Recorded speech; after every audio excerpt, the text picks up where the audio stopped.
Okay, I'd like to call the meeting to order this morning, and if we could all stand for the flag salute.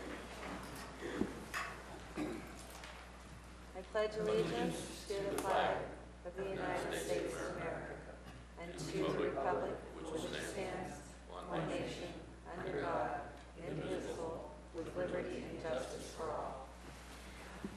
Thank you.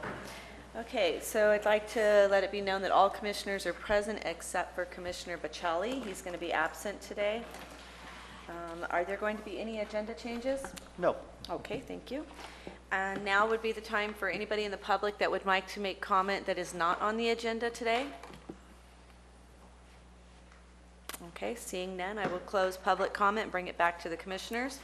And we will go for approval of the consent agenda, which is the approval of minutes for September 27th, 2018 and October 11th, 2018. Are there going to be any changes to the minutes? Well, I have one question that I'm not sure we can make the change. On the September 27th, 2018 minutes, on page 3, under number 3, plan development permit for Paul and Deborah Bertini. It says the subject property is northwest of the intersection of Highway 4 and Avery Sheep Ranch Road, and actually it's northeast, but I imagine our resolution says it's northwest. It's northwest. You think it's northwest? Oh, well, everybody. I'm sorry, I thought you were talking about the minutes. I wasn't paying attention. I was. Oh, okay. Okay, well, it's on the upper side of Avery Sheep Ranch Road. Yes, and that this is toward the east where the sun rises. I would confirm it's on the northwest side. Okay, all right. Okay, thank you. Is there any other changes? No, I'm not going to No, step into you're it again.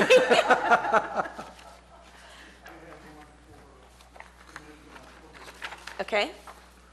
Is your mic on? I can't hear you. Thank you. On page 2, under E, staff discussion, the last sentence reads, the applicant also requested a continuance to get further information from the Farmland Trust. It's actually the California Rangeland Trust.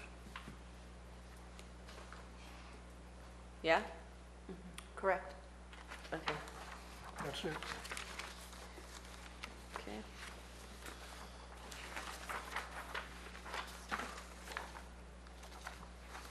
Okay, so I think we should make that correction to the minutes, and then if we could get an approval on the consent agenda, including the 2 sets of minutes. So moved. Second? Second. All in favor, say aye. Aye. Opposed? Okay, motion carries.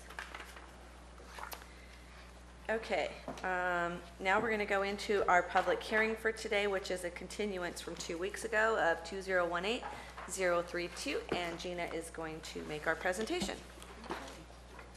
I gave you some last minute items. You have before you a corrected resolution. We'll go over that a little bit towards the end of the meeting, but found a couple errors, and Commissioner Laddish made some very good suggestions for clarification that we accepted. So in highlight, you've got the corrections there. In addition, we had one piece of late correspondence that came in this morning from myvalleysprings.com.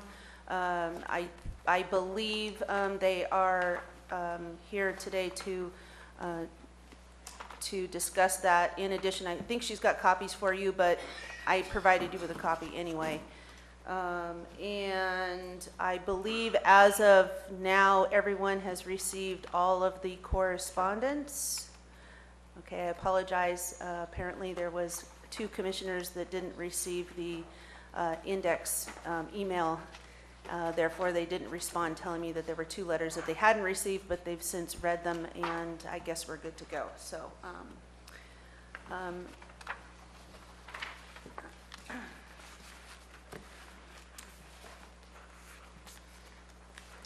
So we're all here today for the purpose of reestablishing an agricultural preserve and establishing a Williamson Act contract number 354 for the total of 17 parcels totaling 3,256 acres of land. We've got several applications before us. The first one, all the following actions are necessary in order to consider the Williamson Act contract. So you have before you today a request to rescind the development agreement for the Oak Canyon Ranch specific plan. In addition, general plan amendment from the Oak Canyon Ranch specific plan to Natural Resource Lands Agricultural Preserve. And finally, you have a zoning amendment from the various current zonings that apply to all the properties in question to the Ag Preserve zoning, which would signify that Williamson Act contract. So as I'm sure you're all familiar by now, the parcels in question are located approximately 1.3 miles southwest of the State Route 4 and Main Street intersection in Copperopolis. Really, the land is divided up into two different sections. We've got, whoops, I'm reading and not advancing, sorry. So we've got two different sections. We've got lake property and we've got land. So the land itself is located on the south side of State Highway 4 off of Ox Yoke Lane. That road actually borders the property to the north. Little John Road traverses the property on the west side, running north and south. The land in question is approximately 3,171 acres of land. In addition, the landowners are requesting to also place the lake property that is non-contiguous into the preserve as well. And this property is approximately 8.21 acres. And is located in the Diamond 20 subdivision on the north side of State Route 4.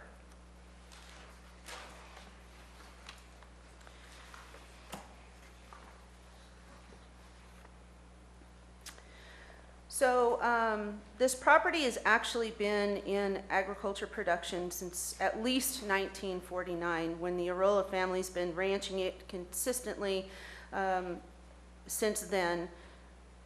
In 1969, a portion of that ranch was restricted by an Ag Preserve number 35.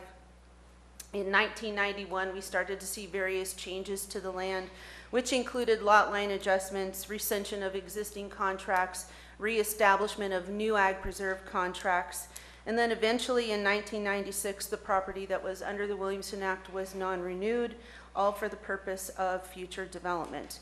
That future development is known as Oak Canyon Ranch.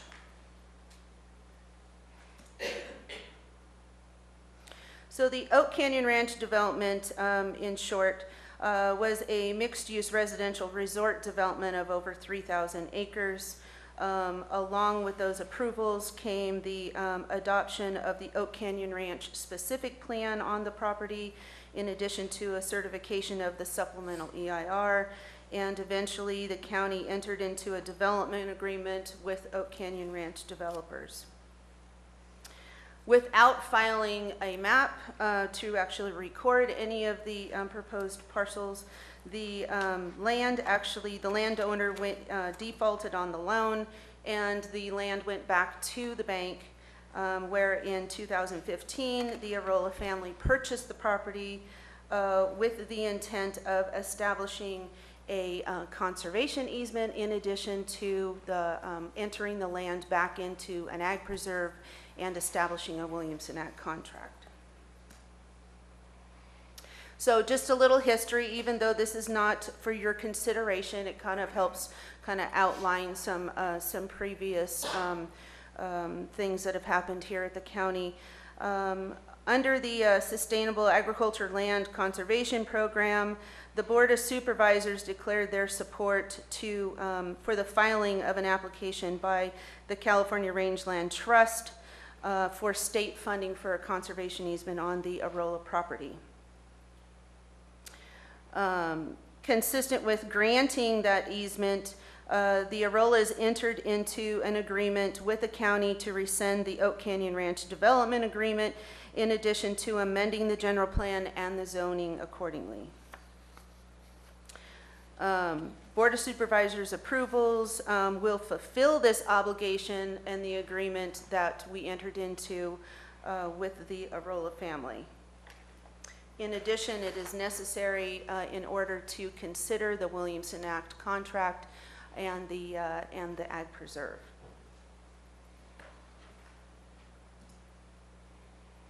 So a few details about the Ag Preserve contract. It encumbers approximately 3,256 acres of land, for which 3,171 acres of that is actual land, and approximately 85 plus acres of that is a lake property in the Diamond 20 subdivision. That lake actually provides year-round water to the ranch, providing water to the county, to the cattle, in addition to for irrigation purposes.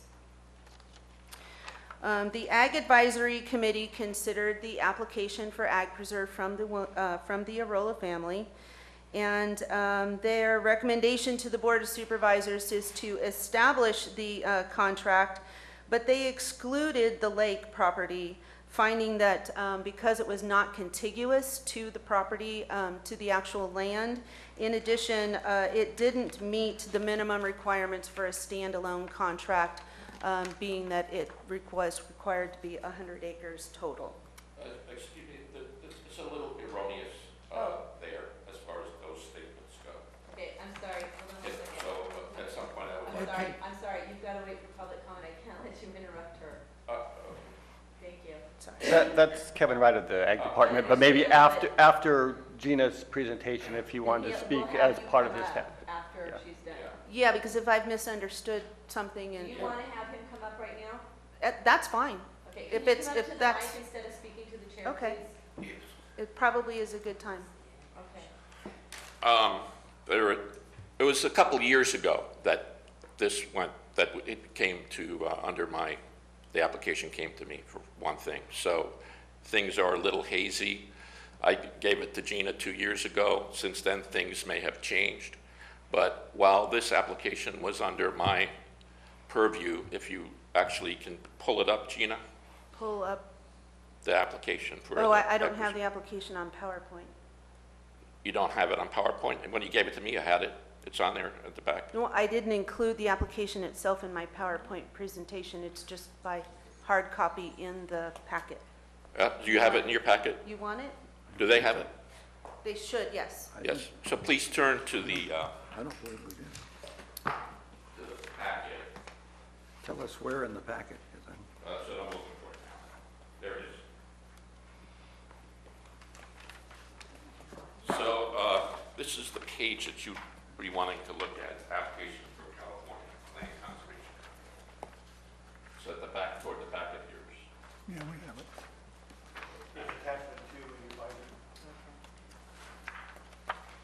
So September 15th, 2016.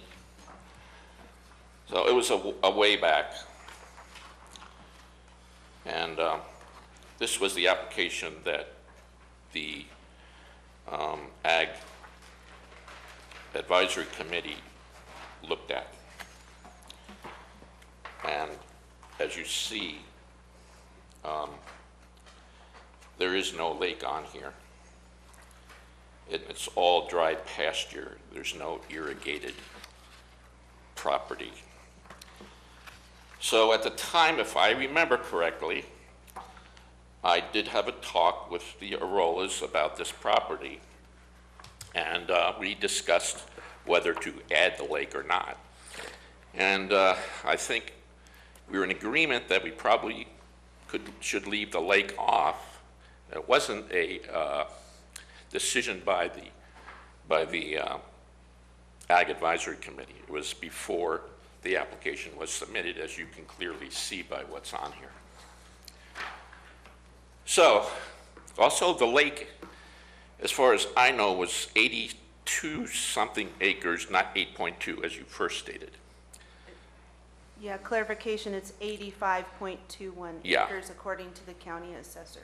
Right. So our application did not include the lake, so it was 3,171 acres, I believe, if you added all that up. Oh, excuse me. Now I'm getting confused because your application talks about 3,255.54. Okay, well, there we go.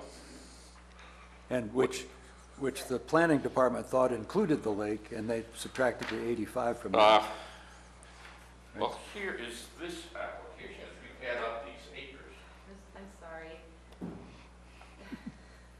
If you add up those acres, I don't know what it's going from. It says 3,171 right there. Yeah, but that's what the planning department thought was left after you took the lake out. I need you to stay at the mic, please. I'm sorry. Thank you. I have to have you on camera, and we're not allowed to let anybody come past the podium because they don't want them tripping. Yeah. The application that I received, as you can see right here, doesn't include a lake. And where on that does it make it clear that it doesn't include the lake? Because there's not a section. It's not there. It's all dry pasture. But does it say all dry pasture? Yeah. Okay. Mr. Wright, I have a question. Detail, it's talking about irrigation, so go ahead. I have a question. The actual date of the Agriculture Advisory Committee report is August 25th, 2016. Okay. All right, at that time, they said the property includes 3171 acres currently under contract. Right. Currently what? Currently not under contract. Right. Okay. So it seems to me what happened was, but you were there and I wasn't, Yeah. was the Ag Committee would not include the 85 point whatever it is acres. And so after they had made that clear, the Arollas submitted the application, not including it, because Right. they'd already been told it wouldn't fly. Yeah. Okay, that doesn't answer the question that's before us, which is, should it be included or not, assuming any of this goes forward? Okay. So now that we've seen this application, let me just continue on with my train of thought on why we excluded it. First of all, it's not contiguous with the rest of the Ag Preserve. That's the first thing. So, second, the lake is the centerpiece for Diamond 20. It's surrounded by rural residential properties. So it's our belief, or my belief, that the main use of that lake is for the use of the Diamond 20 people as a recreational property. And to bolster that, there's no irrigated land or crops listed on the application for the Ag Preserve contract. You say that there is irrigated pasture. Yeah. it But no, does. but there is no irrigated pasture. I'm gonna interrupt you for 1 second because we need to follow protocol and procedure here. And Gina was doing her presentation and then you had an issue with her presentation on the lake. And you've clarified what your position was, but I still need her to finish her Right. presentation before I reach out to public and commenters. If we could do that, I would ask that you wait with those comments so we can get through her presentation. I would just, okay. And then we'll come back to you. Can I just say one last thing? On the application for the contract, there's no irrigated land. There's no irrigated land. There's irrigated pasture. No, there's no irrigated pasture. Well, It's dry this pasture. application? On this particular, Oh, We have two Okay. different Contract. applications. that's another thing. the Okay. contract. Okay. Well, you have an Ag Preserve application that was vetted through the Ag Commissioner's Office and reviewed by the Ag Advisory Committee. And then subsequent to that, you have an application for land use in respect to the rescission of the development agreement, the general plan amendment, and the zoning amendment. Okay. Okay, thank you, So- Commissioner Ray. So So I have for you, I think we have a question as to how many total acres are we dealing Yes. with today? So, I have gone through the maps in detail, compared all the APNs to the assessor's record. Some of the acreages were off in the application.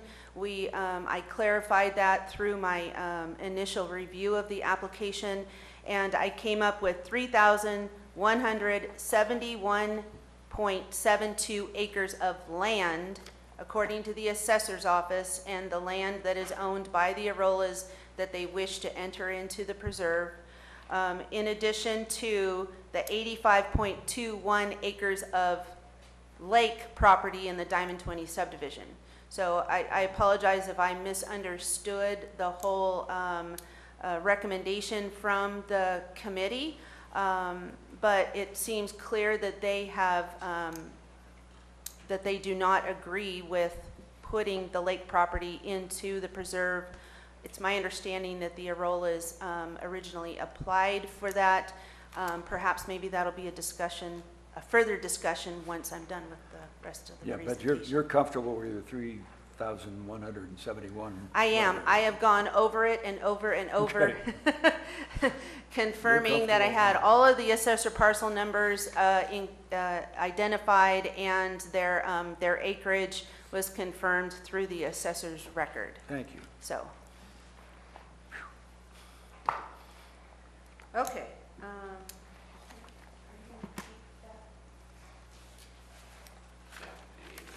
No, it's just part of my packet, so I'll keep the place.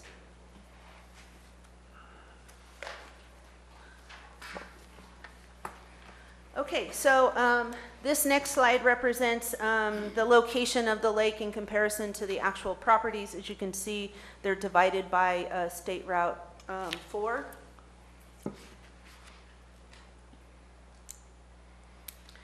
So moving on, under general plan consistency, the general plan itself acknowledges that agriculture is a very important part of the Calaveras County economy.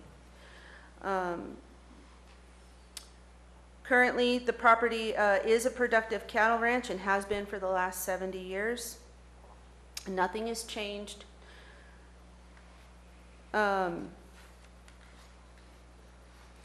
Under the conservation element of the general plan, the preservation of agriculture land is encouraged through the establishment of a Williamson Act contract that is encouraged through the general plan under the conservation element. Land and water is seen in the open space element as a limited, valuable resource. And preservation of land and water is additionally encouraged through the open space element. In regard to the safety element, as we all know, the majority of Calaveras County, and this property is included as well, is in a very high fire hazard. It's very important to maintain flammable vegetation on these properties, and maintaining this property in agriculture will actually reduce those fire fuels and therefore be consistent with the safety element of the general plan. Here's just a quick copy of the fire hazard area map that is identified in the county general plan. As you can see, the red actually illustrates a very high, where the mustard yellow color actually represents a high fire hazard area. Consistency with the surrounding areas of the property. Moving on, we'll go ahead and look at the map as I'm talking here. To the north, you'll find that the properties is located to the north are actually in the Diamond 20 subdivision. As most of you are already aware, those are anywhere from 15 to 20 plus acres. So we consider that to be large residential and small scale agricultural parcels. Further north and to the west is all resource production land. Those are large agricultural parcels. Property to the south is future single-family residential. Again, those are large agricultural parcels.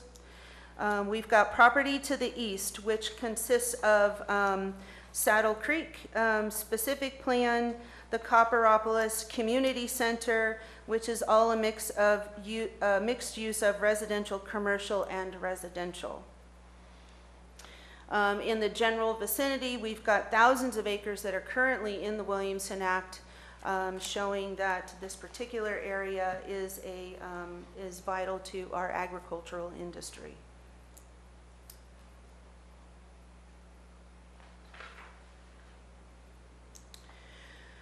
Once again, even though we're not making specific findings of consistency with the general plan update, I think it is important to understand where we are going in respect to our future land use. And looking at the map, we can see that all of the green, the different shades of green, are all representing resource designations. The light green is a resource production, where the more chartreuse green is considered to be a working land designation. The dark green off to the far east is land that will be in, Peter, help me out, what is that designation again? That's the natural, well, it's public lands. Yes. That's BLM and other public lands. So you can see that surrounding the current development and surrounding what used to be Oak Canyon Ranch development area, or now the Arola property, is pretty much all resource designated land. So that land will be larger parcel sizes, obviously set aside for resource production of some sort.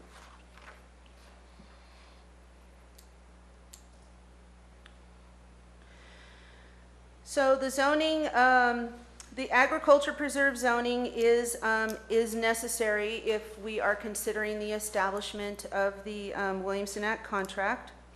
As we all know, the Williamson Act contract is for the protection and preservation of intensive agricultural ranching production. And again, I think that's substantiated by the current use and the past use of this property being an active cattle ranch. So we do have consistency with the zoning code in that the minimum requirements for the Arola Ranch to enter into a preserve have been met.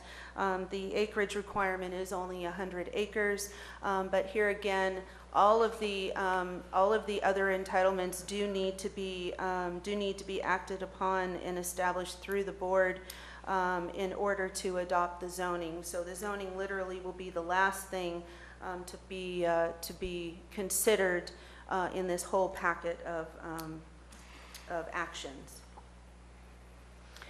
So open space contracts and easements and the establishment and preservation of preserves under Williamson Act, in addition to all the actions necessary, are necessary components to establish the Williamson Act.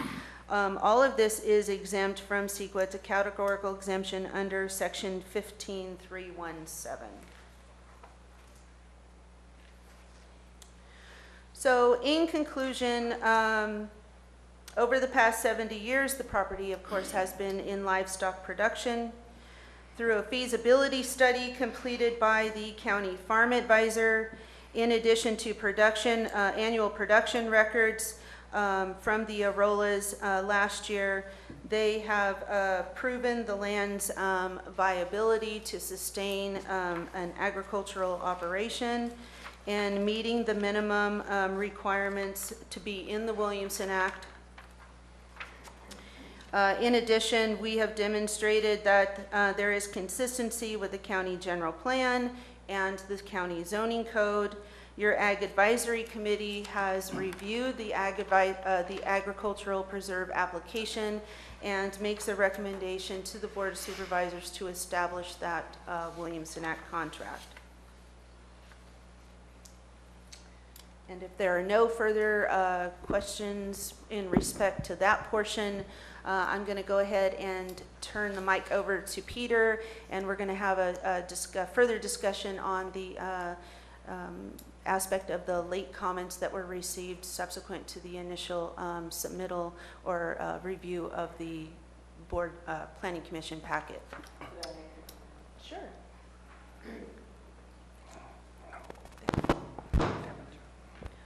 Deborah Lewis, Planner 3. I just wanted to add a couple of brief comments regarding the lake property that the Arollas currently own. The Planning Department does have some very old information deeply buried in the files about the history of this lake, and the agreement with the adjacent subdivision to use the property is something that dates back a very, very long time ago. But it's our understanding, based on these documents, that that recreational use is very, very limited. There is no public access to the lake, and the only real access to that lake is to the property owners that actually have lakefront property. The Arollas have the contract to the State Water Resources Control Board. They pay the annual fees. They now have the requirement to measure the amount of water that flows through the lake that they retain and use on their property. And it's my understanding that the recreational uses by the adjacent subdivision are very, very limited. So there are three issues I'd sort of like to highlight. The first is sort of a question of procedure, and that is whether or not the Planning Commission should include in your recommendation whether or not to recommend approval or rejection of the request to enter into the WinSNAC contract. The confusion was actually mine. I was under the impression that we didn't do that when we came to the commission with a rezone application that included a WinSNAC contract. The state law and our local resolution only requires the board to act on a request for this, but it's been our practice to, when we've had a rezone included, and typically, well, let me step back. In the past, we would, the Ag Department would process the request for WinSNAC contract, send those to the board. After the board approved the contracts, we would do then sort of a blanket rezone application to include all of those sort of after the fact. It seemed appropriate to us and Kevin in the past couple of years that we would package those together so that the rezone and the WinSNAC contract went concurrently. And so then they were routed through the Planning Commission, because the Planning Commission must make a recommendation on any rezone application. For some reason, I got a little confused, and I suggested that we not include the actual request for the WinSNAC contract in your review, even though that's sort of the ultimate goal of the request by the Arollas is to enter into that contract, and these other are necessary steps to get to that. It's not required, but you're certainly able to make a recommendation on whether or not the board should enter into the WinSNAC contract. And to that point, Commissioner Laddish has provided an additional finding that you could include. Now, fortunately, our initial notice of this project included a recommendation on the WinSNAC contract. So you're within your realm to include that if you want to. You don't have to, but you certainly can if you think it's appropriate.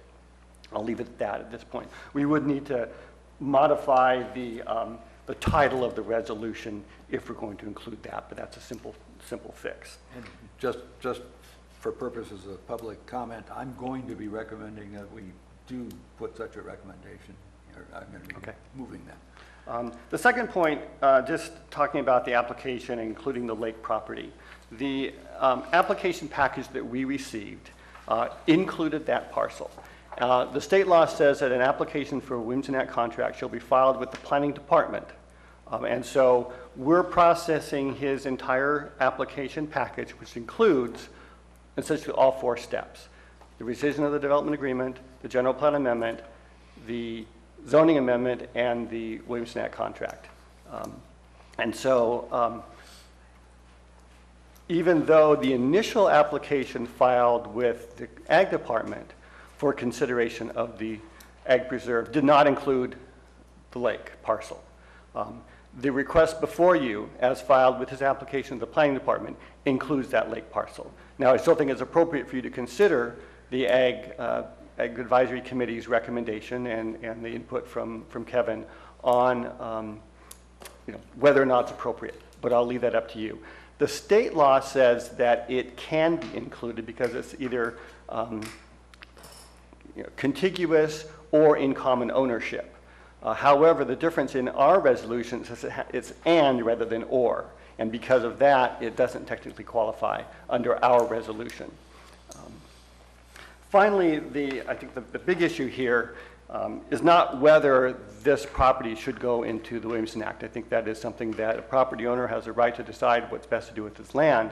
But the issue of a road across the property or a portion of the property to serve existing and future development within that area seems to be the big controversial issue here. I provided you the memo that talked about some of the history. It is our opinion, it's my opinion, that we do not have the right to require such an easement under this application. It doesn't meet the Nolan-Dolan test of nexus and rough proportionality to demand an easement across the property to serve other development. Now, there's nothing that would prohibit the landowner and surrounding property owners to negotiate an easement, but for the county to require it, we would need to look into the environmental effects of that future roadway, and that is something that we haven't done.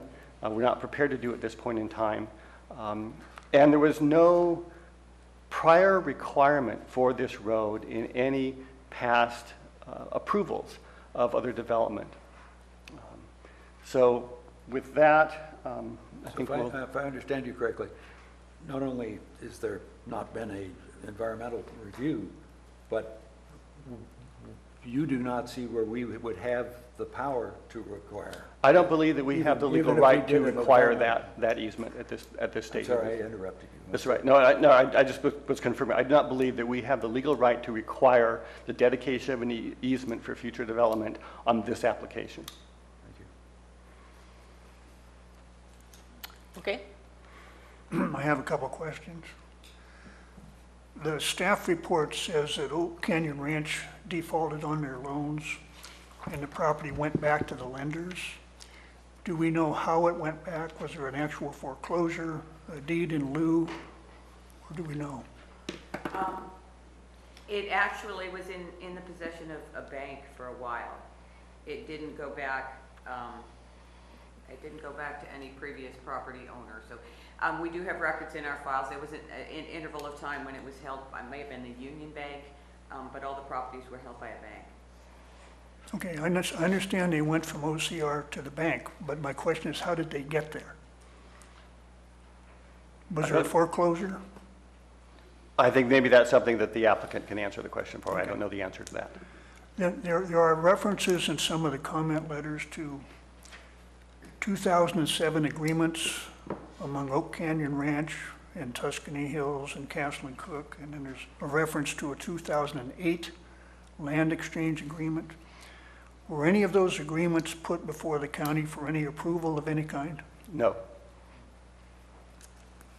And the agreements were between Oak Canyon Ranch, as represented by Maury Froman, and Castle and Cook, as represented by Dave Haley. There were no other signatories to these agreements. Okay. Now, the commission's being asked to recommend approval of three things: the rescission of the development agreement, the general plan amendment, and the zoning change. Would the action by the Board of Supervisors approving any of those things, would that foreclose necessarily a future road for additional access to Tuscany Hills or Copper Valley? It would not necessarily foreclose it. It would certainly make it more challenging. To put a road through an ag preserve would require amendment to that contract. I don't know all of the details of how that would happen, but I could see that having that in a Williams Act contract would make it more difficult to identify a future road right-of-way and develop that road right-of-way. Would that depend, or could that depend on how that contract was written?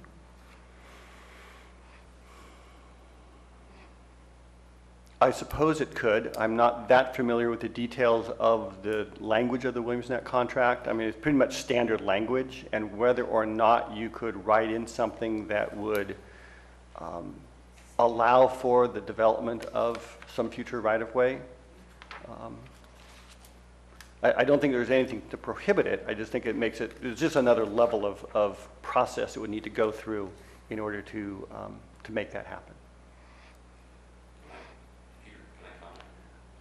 Why don't we wait for the conclusion of the commissioner's questions and then Well, Kevin, no, if there were a conservation easement to be put on this property, which I understand is the plan, would that necessarily foreclose a future access road? Or would that depend upon what the easement says? that would depend on what the easement says. Okay. Thank you. I just have one question at this point. I found the map that was attached to the resolution to be, I couldn't figure out which parcels were what. Would the planning department have a problem using the map that was attached to the advisory committee's report as figure 1? I drafted a new map for you. You did? Yeah. I If haven't you- seen it. If you look on the back of the resolution, Which? the Oh, resolution there it with the is. little Oh. highlights that it, if you like that map, we can keep, It just doesn't show the 16 or whatever parcels involved. you mean it doesn't reference the assessor parcel numbers? Right. right. Yeah. But those are also But I like it. referenced on the resolution itself. I know, that's why I kind of thought Exhibit A would illustrate what we were talking about in the resolution. Well, it does because it captures and highlights all the land that's encumbered. The only thing it doesn't do is specifically identify each APN. Right. Well, this is The other map doesn't copy very well. We have to remember that this map is going to be eventually recorded. And I have found that the busier the map, the less, the worse it actually records, and it needs to be legible. So the recorder's office is very specific about how they want those to look. And I think there's just too many graphics on the other map in order to record in a nice legible manner. This is a great improvement over having 2 exhibits. Yeah. So I took your concerns and I worked on it a little bit more, and that's what I came up with. So if that satisfies everyone, then we can move forward with Okay. that map. Okay.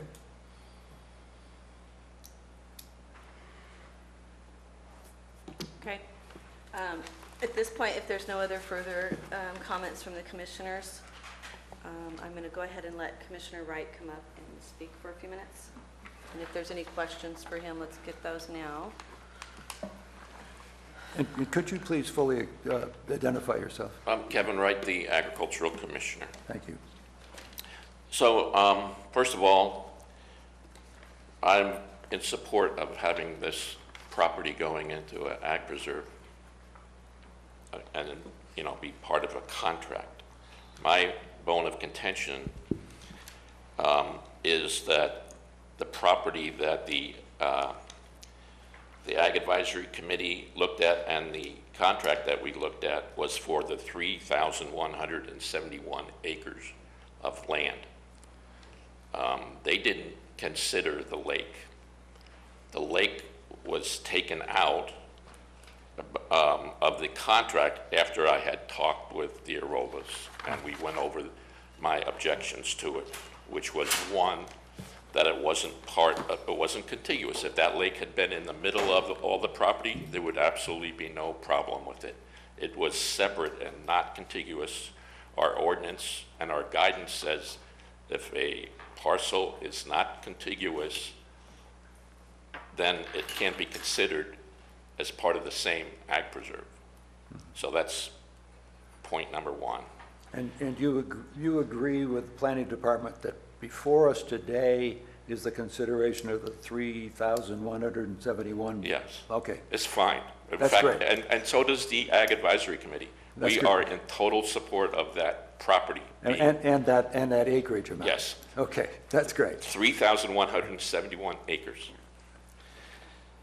The second thing on the contract that they submitted, it was all of that 3,171 acres was dry pasture. There was no mention of irrigated land. It was all dry pasture. When the irrigated land came up, I don't know. It was after that we had looked at this, but from their own contract, they never mentioned anything about an irrigated pasture. So, these Williamson Act contracts can't be evaluated by a future use. For instance, a person could say, well, I want to enter the Williamson Act, and I'm going to plant a bunch of almonds here next year.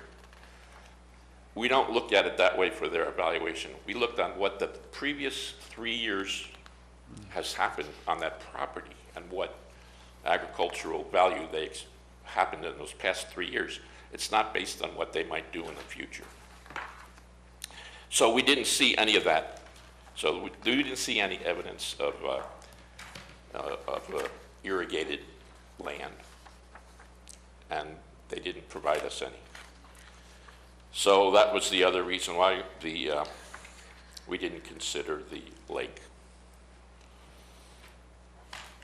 And also, you know, it's just surrounded by rural residential areas. The cows aren't going in there to drink. It's only if they open up their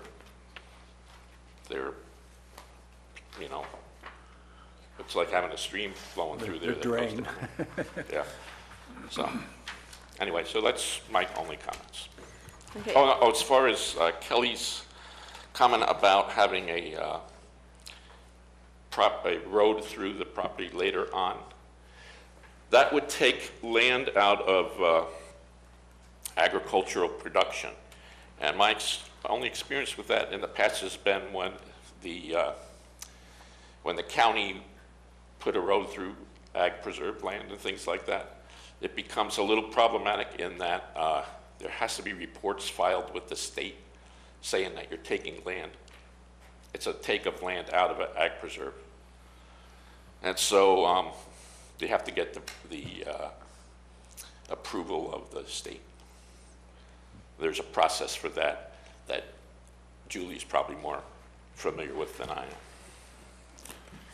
I think in the past, I believe what we've done is we've basically canceled the contract and then processed another contract with less land. Isn't that what we've done? in the past? Yeah. So Commissioner Wright, before you walk away from the mic, I just have a couple of questions. On the application, I see all the APN numbers listed as description of dry pasture. Yeah.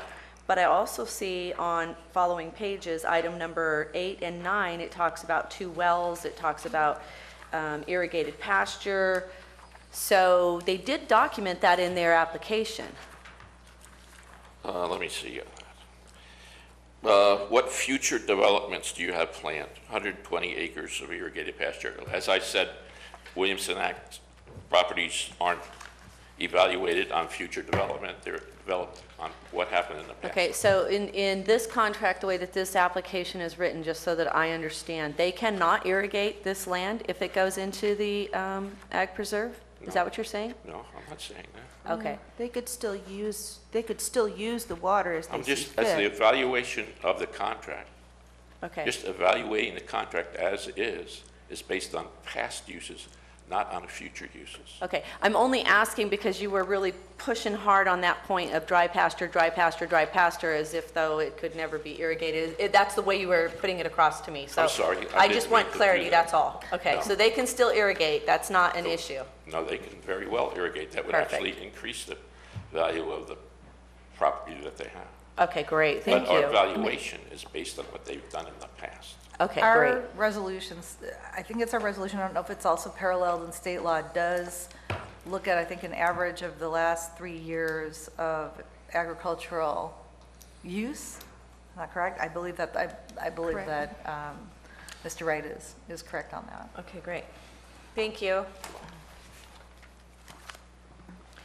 Okay, is there any other questions from the commissioners, or I'm going to have the Arollas come up and speak, or their representative? Okay, Go ahead. would you like to come up and speak now? Good morning. Good morning.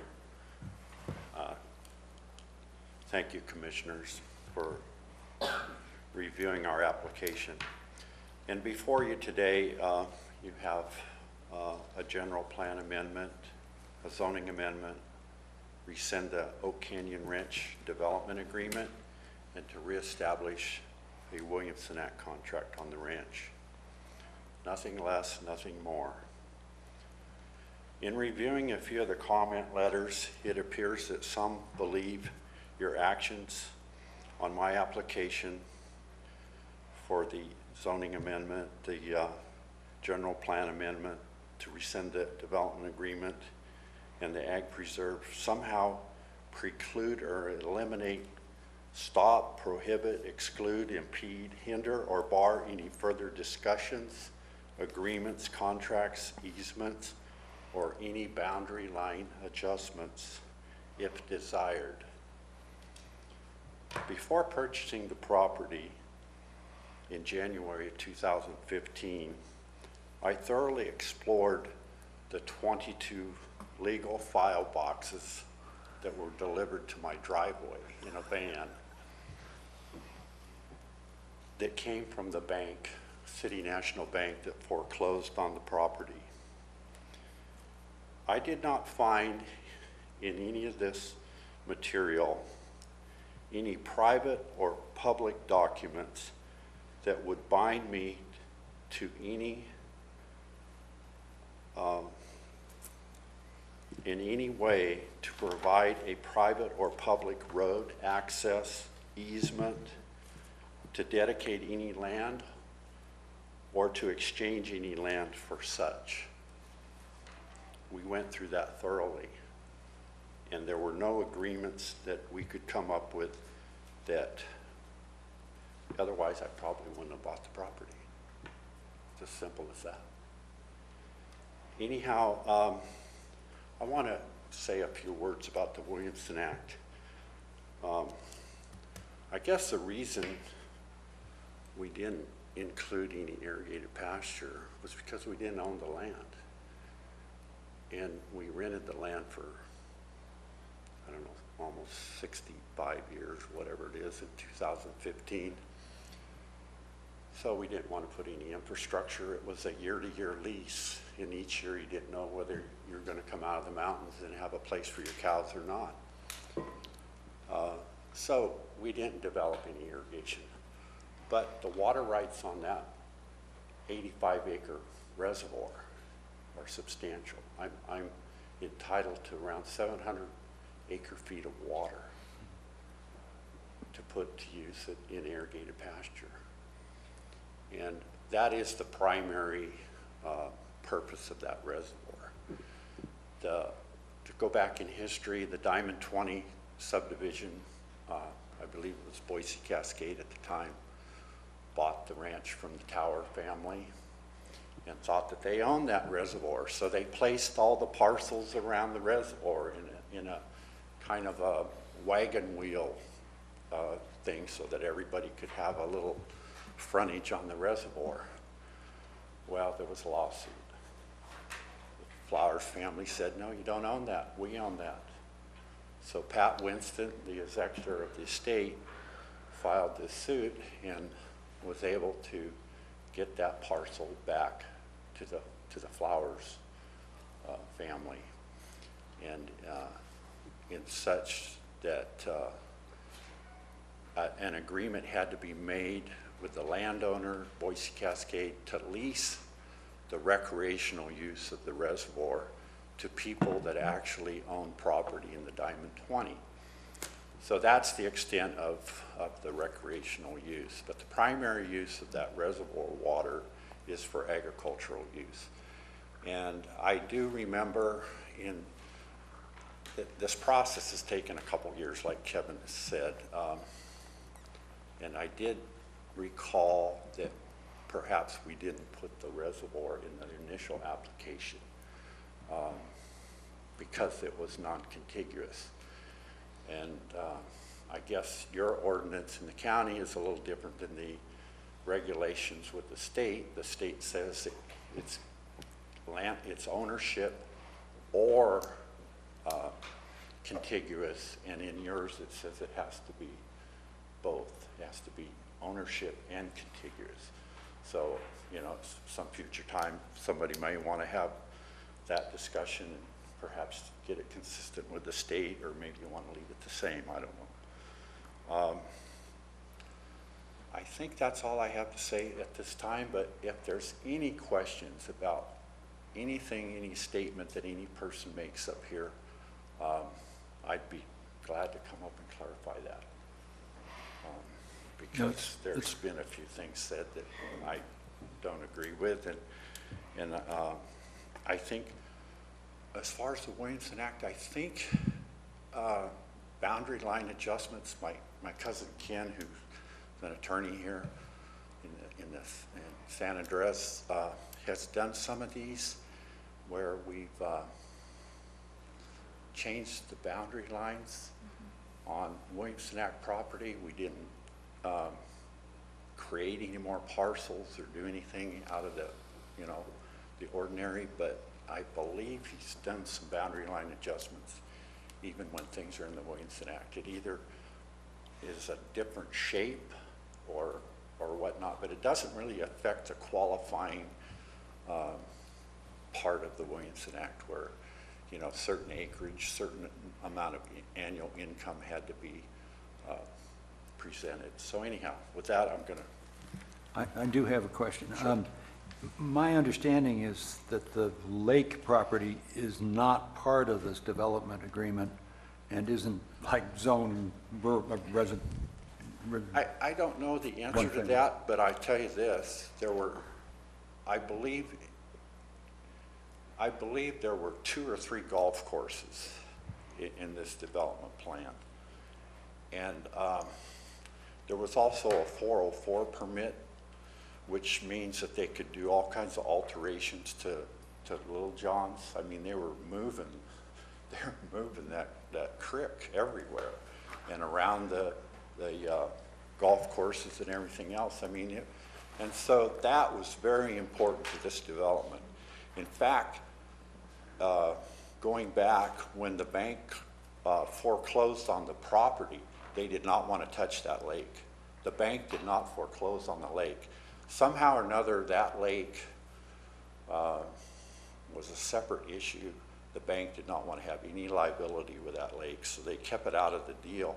I had to buy the lake separately from the developer after the fact, and it was just a short period of time before I applied for the Williamson Act that I actually acquired the lake. I had to go through a process with the lake that was totally different. I had to go back to the developers anyhow. Now, and has the, on a completely different subject, has the agricultural easement between you and the state, has that been concluded? No, it has not. Thank you. It has not, contrary to some things that came out in the paper, but no, it has not. Okay, well, we're getting our facts straight. Thank you very much. Okay, any other questions? Yes. If the commission were to recommend approval of the general plan amendment and so forth, would you want that lake to be included in the actions?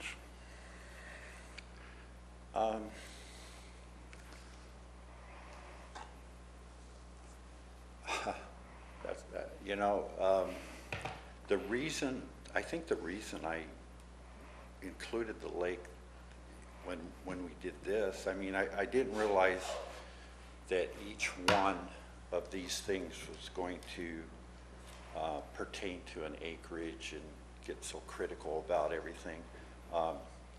So if your question is whether I want the lake to be in the Williamson Act, is that Well, it? the application that was submitted to the planning department includes the Right, lake. right. And do you still want the commission to consider including that in the general plan amendment, zoning amendment, and so forth? Because that's what's before the commission. Right. And then that would, if you wanted to have a Williamson Act contract to cover the lake, you would have to get the zoning changed. Right.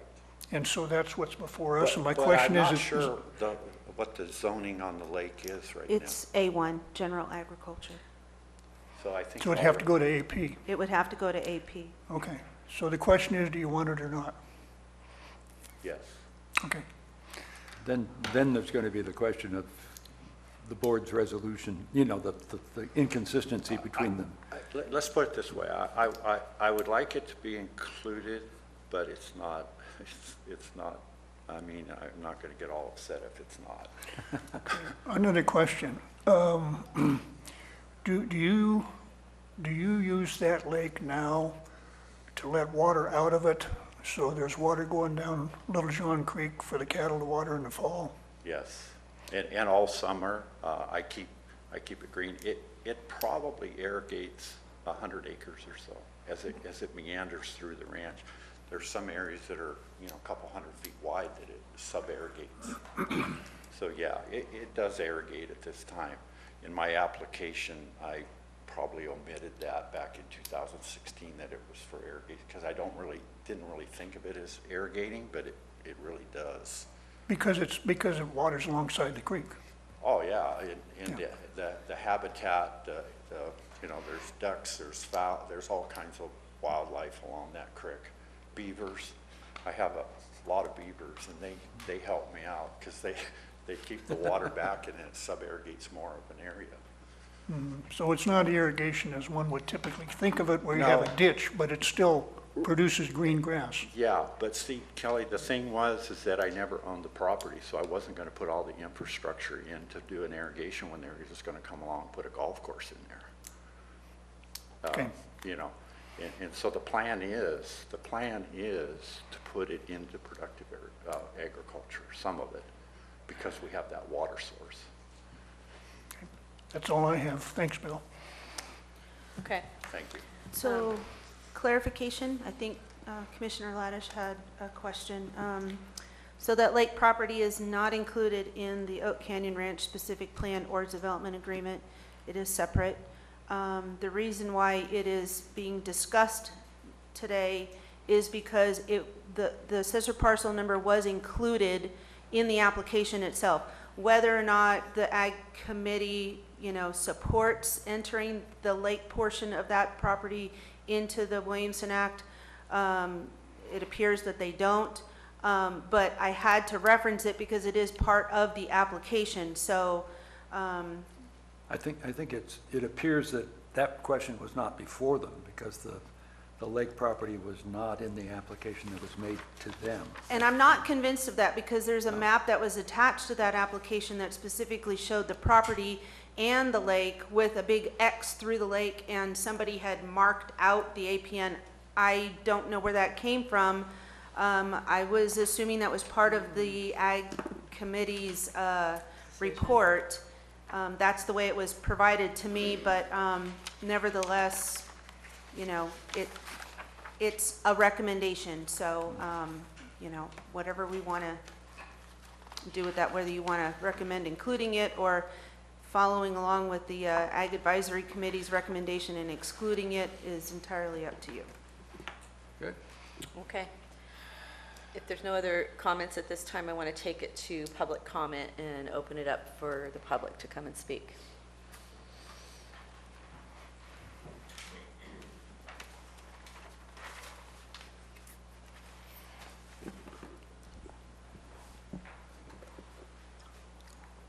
Good morning. Good morning. My name is John Buckley. I'm the Executive Director for the Central Sierra Environmental Resource Center. And as I was sitting here preparing to come up, I was making some notes. For 28 years, I've personally been involved in land planning here in Calaveras County. Back when the Oak Canyon Ranch project was talked about as the Flowers Ranch project, then the Oak Canyon Ranch project, Saddle Creek project, Tuscany Hills, and all the others. I've been involved, reviewed all the documents, attended all the meetings, and had a lot of discussions. And when I was seeing some of the letters that have come in on this project, it made me think back that I've had 2 personal meetings over the years with Dave Haley for a variety of reasons. But Dave and I had a really good working relationship, even though he's very strong, was very strong pro-development, and I was very strong for resource protection. We'd meet for lunch, he'd talk, and when I was going through in preparation for this, I have packets of his visions for road systems all throughout. He calls them collector roads and everything that would provide for his vision for Castle and Cook's total build out in the future and everything. He had a great vision for what he believed in, which is if you build it, they will come, and he shared that extensively with me when we met. It's unfortunate, however, that because of some of the interactions that he's had with others and with those who are supporting of development, that comment letters have come in for this project that are opposing the AROLA application unless the county provides for future speculative development by conditioning its approval with the requirement for reservation of a future roadway. And in the planning memo that the planning department provided to you, and in what Peter described to you earlier, he's pointed to that issue. The letters in particular have claimed that there was, and it's both in 2 different ways. One says a 2007 agreement, one says it's a 2008 agreement, but an agreement supposedly made between Oak Canyon Ranch and Tom Hicks with the Tuscany Hills project, who I also have spent a lot of time with, and including Maury Froman and all the other people. But they claim that that supports the need to somehow condition the AROLA's application with the road, and that approval of a secondary road was also a promise made by the county when the Tuscany Hills project was approved. And what I'm going to just cut down to the chase here is to share in about 3 minutes that both of those claims are just not correct. They're not only not correct, they're in some cases what somebody wished had happened, but has no nexus to reality. Not only did the county's approval of the Tuscany Hill project not include any promise made to support a secondary access road on the Oak Canyon Ranch property, the conditions of approval and the final EIR specifically prohibited any secondary access road that would be growth inducing. And I went back, I have in my briefcase the EIR, final EIR for the Tuscany Hill project. I went back, I've sent stuff, and I'm going to be handing you at the end of my presentation, or I'll provide it to you guys to hand if I can't go past the forum here. You can hand it to Okay, Annette. but it just takes straight out of the EIR the specific wording that says that the project will not result in expanded access to adjacent lands. It's spelled out, and that was approved by the county. At the public hearing on the project, CSRC and others raised concern over any road easement resulting in growth inducement for potential development on the Rancheria del Stanislao property to the south. In response, the county specifically defined, so that we wouldn't sue over growth inducement, the main, and the U.S. Fish and Wildlife Service didn't require additional studies. They defined the main Tuscany Hills Road as terminating at the southern property boundary of Tuscany Hills. That was the outcome of the CEQA analysis and the resulting board decision to decide that the sole main road in the Tuscany Hills project would terminate at the boundary line of the property to avoid growth inducement. Separate from that, there was You never... have about 30 seconds. I just want to make sure you're aware of that. Okay, and I'm sorry, I didn't hear at the beginning that there was the 3 minutes or whatever. It's on the agenda. Sorry, my mistakes. So I'm just going to cut to the chase. As is put forward, the county cannot require the AROLAs to reserve a road easement for legal purposes. Our center urges approval of the AROLA application as presented and the resolution as drafted. We recommend entering the Wilderson Act contract, and we oppose requiring any language that would condition it that the Arollas do not advocate for it. So thank you very much. Thank you. And we do have your letter. It's part of our package here. I agree, and I will hand these out.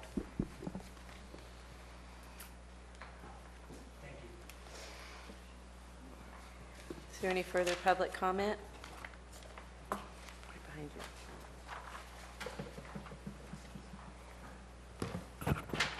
Madam Chair, members of the commission, my name is Scott Thayer with Castle and Cook. Last week, or not last week, but the last meeting, I delivered a letter to this body addressing our concerns with regards to the access. A couple things. Castle and Cook, the former owner of Oak Canyon Ranch in Tuscany, we all saw that access was a critical part of development of this portion of Copperopolis. So what happened was the former owner of Oak Canyon Ranch and Castle and Cook entered into a agreement for access. A copy of that is right here. And then we also entered an agreement with Tuscany Ranch, about accessing for our future Copper Valley Ranch. What happened was, and I think Bill was probably correct in this, when the bank foreclosed on the property, it foreclosed out the agreement. So that, that's gone. But, the intent was there.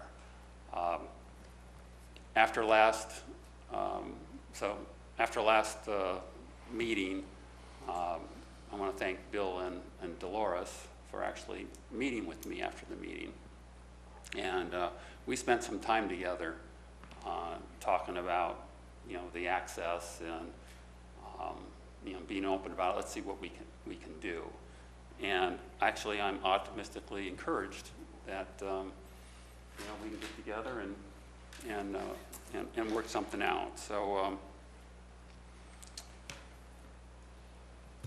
at this point, and even after this meeting, we will continue to have dialogue with the Arollas and trying to work something out. The access is about 26 acres, and we're discussing, more than that to adequately, compensate the Arollas for that potential access. So again, thank you, and again, I'm optimistically encouraged that hopefully something can get done here.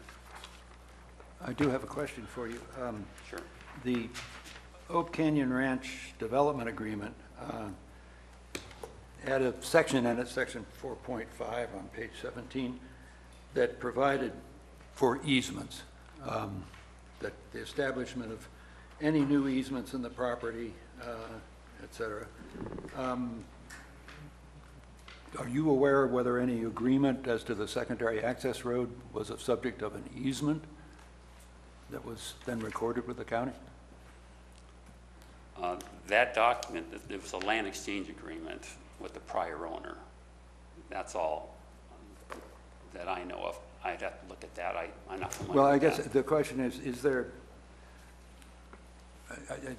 you haven't particularly mentioned any agreement that was made. Are you relying upon any agreement with the prior owner to have us base the requirement that there be a secondary access road in the property in question today? Just my opinion, and I think some other opinions, I think it's good public safety planning to have that access. However, as I mentioned earlier, this agreement that was entered into with the prior owner was foreclosed out. Okay, so thank you. That clarifies things.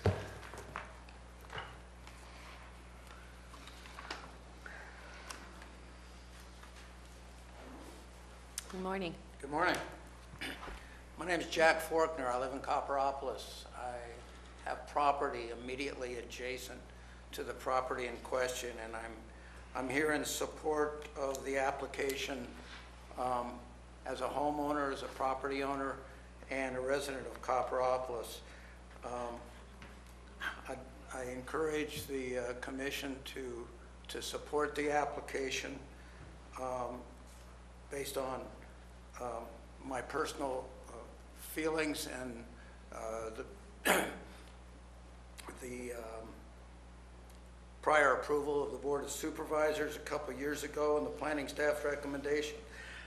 With regards to this road, I can only offer an opinion, and my opinion is that holding this application hostage on the off chance that somewhere down the road, some development might occur that might need a road, that just seems ludicrous to me.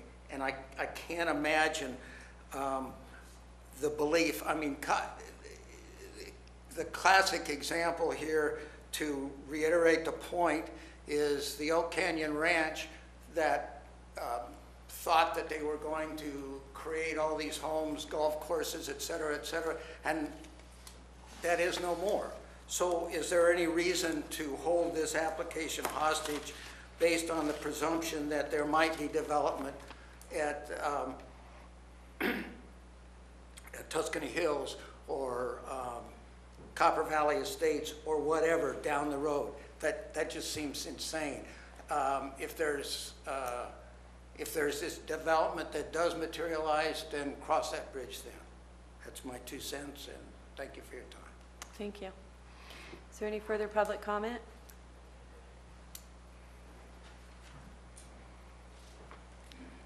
Good morning. Good morning, Lisa. And commissioners, and I believe you received our comments and then in your packet, so I will just briefly go over the highlights, and I won't take the whole time, I don't think. But myvalleysprings.com strongly supports this Arola application for general plan amendment, zoning amendment, and ag preserve, and rescission of the Oak Canyon Ranch specific plan, reestablishment of a Williamson Act contract.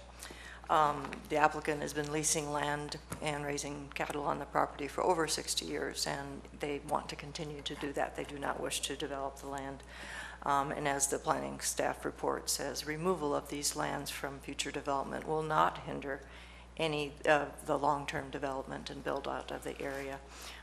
There's still plenty of neighboring developments that have not been built out after all of these years, so this won't impact growth in the area. We were going to rebut the statements in the letters that were late submittals, but evidently there's some backtracking on that, and they're maybe not so adamant about that now, because we definitely don't support secondary access road being forced out of this application. As we've said, it's a developer, a wish list on a developers to do. It's not something that the county has ever approved. There are no requirements in Tuscany Hills for a secondary access road. It was already approved using existing public roads, so there is nothing in any existing projects that require this access road. Private agreements, we pointed out, do not bind the county to provide the access road. The county cannot force this landowner to dedicate land for an imaginary road. I can understand they want the road. You know, we want a lot of things in life. We spent 10 years trying to get a Valley Springs community plan. That didn't happen. We had access roads, we had roundabouts, we had bypasses, we had all kinds of things. They weren't approved by the county. They're imaginary roads at this point. So the same things happened in the Copperopolis area, and I understand their desires, but it hasn't been approved by the county. It's not in the circulation element, so there's a lot of work that needs to get done before anything like that happens. The Arolas do not wish to develop the property. They wish to continue high-value, productive agriculture operations and maintain the ranching heritage. And they have a plan to maintain the economic viability of these lands for the area. This will be good for the county. We just support this removal of this specific plan zoning so that they can put the land into Williamson Act Ag Preserve. They can't do that without doing this. So we support this application and hope you please support the Arolas in this too. Thank you very much. Thank you.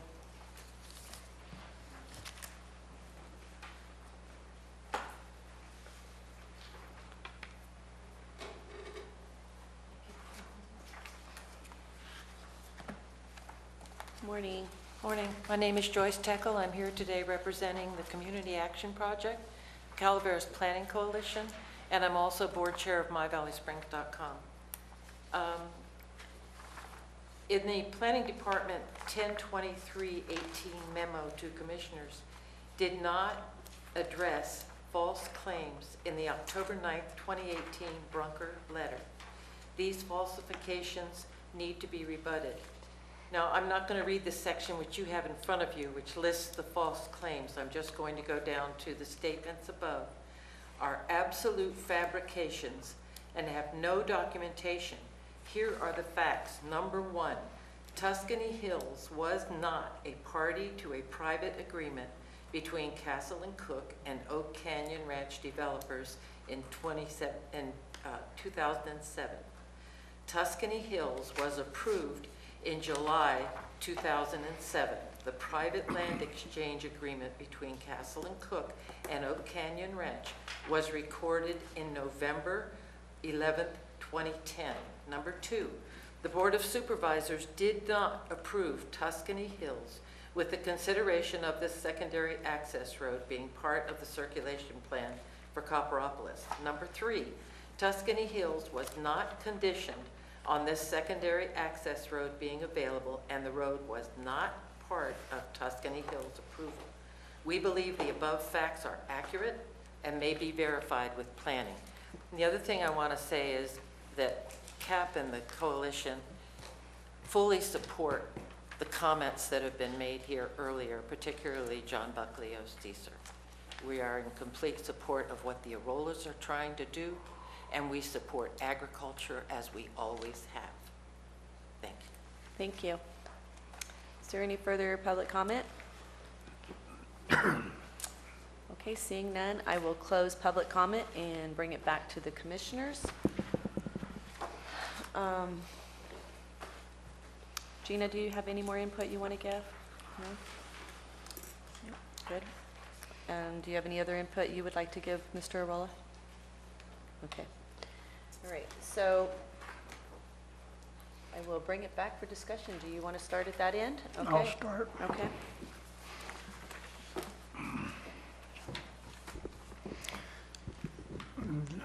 There were references to private agreements or an agreement among Oak Canyon Ranch and one or more of the developers.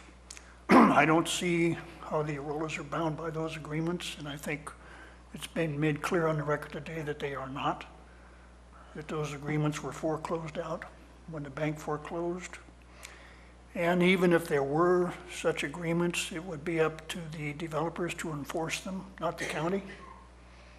And so I don't think that's an issue. It's not clear to me why those agreements weren't carried out in the exchange made when Oak Canyon owned the property, but they weren't.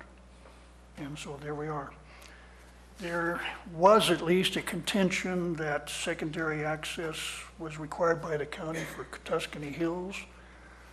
I'm not seeing any evidence of that. The planning department memo says it was not, and other comments have made it pretty clear that it was not. And even if such a condition was imposed and still exists, and there's no evidence that it is, I think it should be the responsibility of the developers to satisfy that condition, not the county and not the Arollas. Everything that the Arollas are asking for, the rescission of the development agreement, the general plan amendment, and a zoning amendment, so that they can put the property in Williamson Act and maybe a conservation easement. None of those creates an impact that would justify the county in saying, because of what you want to do, you need to provide secondary access. So I don't see a basis on which to require that to be done. I do recall that at a hearing on November 9th of 2017 for an extension of the Tuscany Hills subdivision map, Mr. Hicks advised the commission that he had approval for access through CCWD land I don't see Mr. Hicks here today, so I don't know what the status of that is, but that's what happened. And assuming that additional access is appropriate, desirable for Tuscany Hills or Copper Valley, I think it's the developer's responsibility to arrange for that, not the county's and not the Arollas. I'm not hearing that granting any of the Arollas' requests would necessarily foreclose future access. It may make it more difficult, particularly the Williamson Act contract or the conservation easement. That may depend upon what those contracts provide, but those matters are not before this commission. With respect to the 85.21 acres, I would include it. The use of that lake is agricultural, both to sub-irrigate land along Little John Creek and to provide drinking water for the cattle during the summer and fall. That's been made clear. I think the government code section 51230 allows this parcel to be included as under common ownership. It's not at all clear to me that the county's resolution or ordinance can restrict the Arollas with respect to that. And so I would include it. I think it makes sense to allow this. This county contains a lot of small 40-acre parcels, 80-acre parcels, and a cattle operator may need to utilize non-contiguous parcels to have a viable operation. And it makes sense to be able to include them in a Williamson Act as the state law allows. That's my view. So are you, in your presentation that you just gave, are you saying that you believe the state law ordinance would supersede county ordinance? I think that the state law gives the Arollas that right. And the county may impose additional restrictions like income restrictions and so forth, but I don't see that a county resolution can modify what the state law provides. That's my view. And it makes sense to include it. Okay. I mean, I understand why the Ag Advisory Committee did what it did, because of what the county resolution provides. But I don't think that we are bound by what the Ag Advisory Committee decided. Okay. Then my next question would be based on Mr. Arolla's testimony talking about leases on lakefront property there for recreation, if there are any in existence, because that would create a potential problem.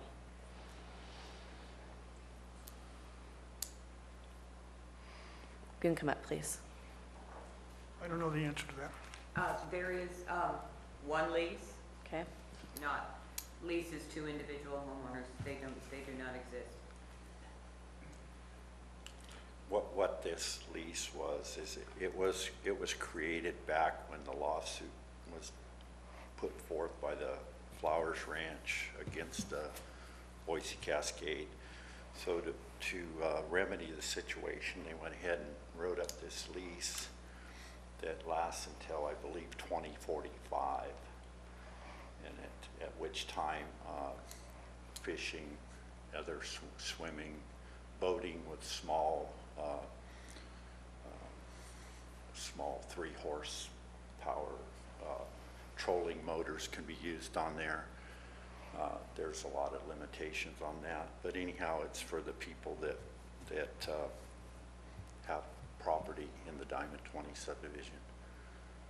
So maybe I got off track there.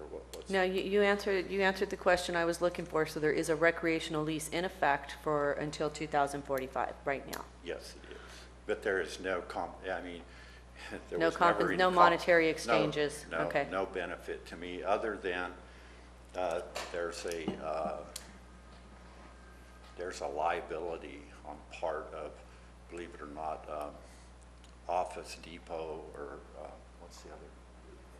Office Depot and Office Max. I think they own that development now. I think Boise Cascade sold it off to them. So they provide me with a insurance policy that if anything happens there, you know, somebody drowns or something like that, it's not on me, it's them.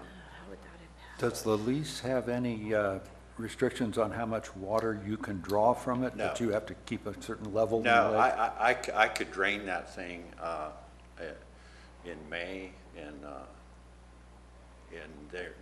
they simply, and this has been challenged. They've challenged it when there was a few years there that my dad used quite a bit of water right off the get-go during a drought, and it was challenged, and he won. There's no stipulation on our use. We have the primary use again of that reservoir is an agricultural storage for water for the ranch, and that's the way the water right reads. So the recreational thing was just to kind of satisfy the lawsuit and provide something to the landowners that were around there. Mm-hmm. Okay, thank you very much.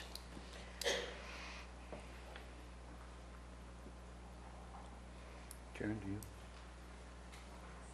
Well, I actually agree with most of what Kelly said. I had concerns about it being separated, but Peter actually answered that a long time ago. I think that the water should be included. Actually applaud him for trying to take his property out of development and put it into ag reserve. So I have a couple of areas. One, the current resolution does not have our recommending the board establish the agricultural preserve. A lot of the comments today have assumed that that's in here, but it is not. And as Peter pointed out, we don't have, the Board of Supervisors they don't need our recommendation as far as the establishment of the agricultural preserve under the Williamson Act in order to do it. But I think we should put such a recommendation in here for several reasons. One, it's the purpose of, the only reason that we have for not looking to the CEQA requirements is that this has to do and is a part of the request to establish the agricultural preserve under the Williamson Act. And I think we have to present the entire package to the Board of Supervisors. Number one, to avoid a problem with somebody saying, well, here, you've only recommended zoning changes and general plan changes, and the rescission of the development agreement. So you can't hide behind the agricultural preserve under the Williamson Act exemption from CEQA. You have to do a CEQA report. I don't want us to be subjected to that because this is all one package, including the Williamson Act. But so I would suggest that in our resolution we would add and approve the establishment of an agricultural preserve under the Williamson Act, and then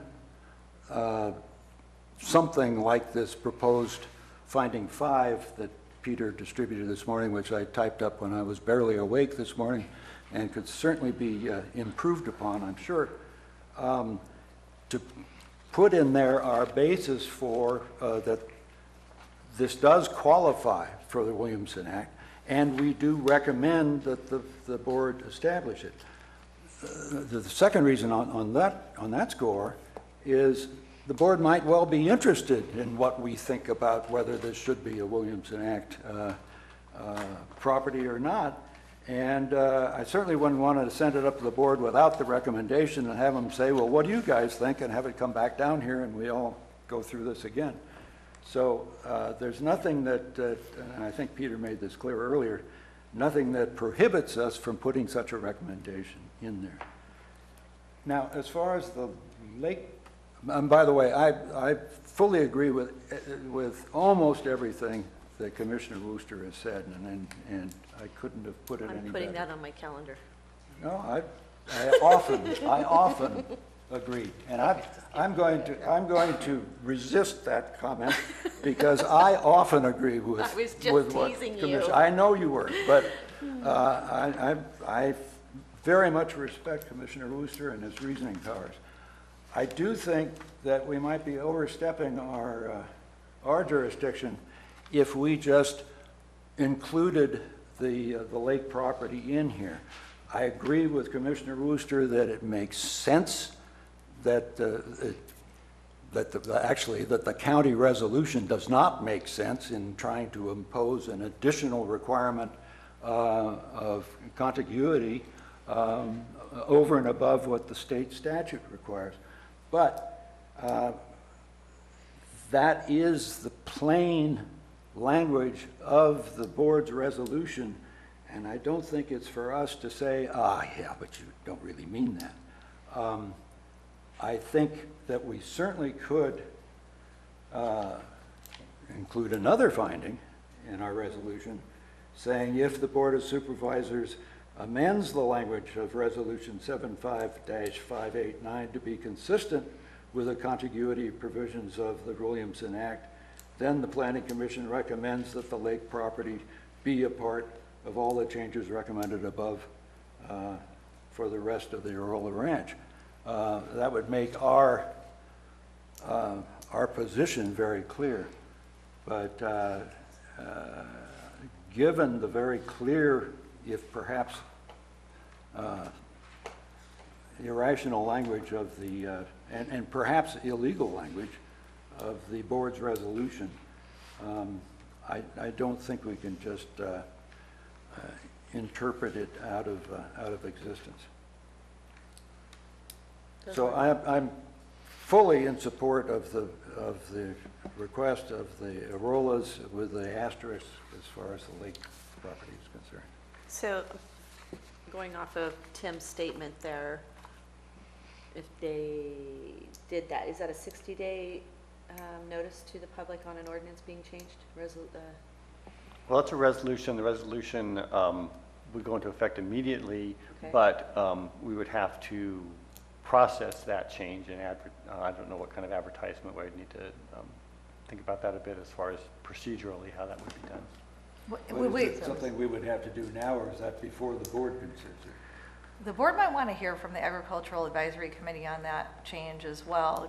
I mean, there's some issues that Commissioner Wright, or I don't know if he's Commissioner Wright,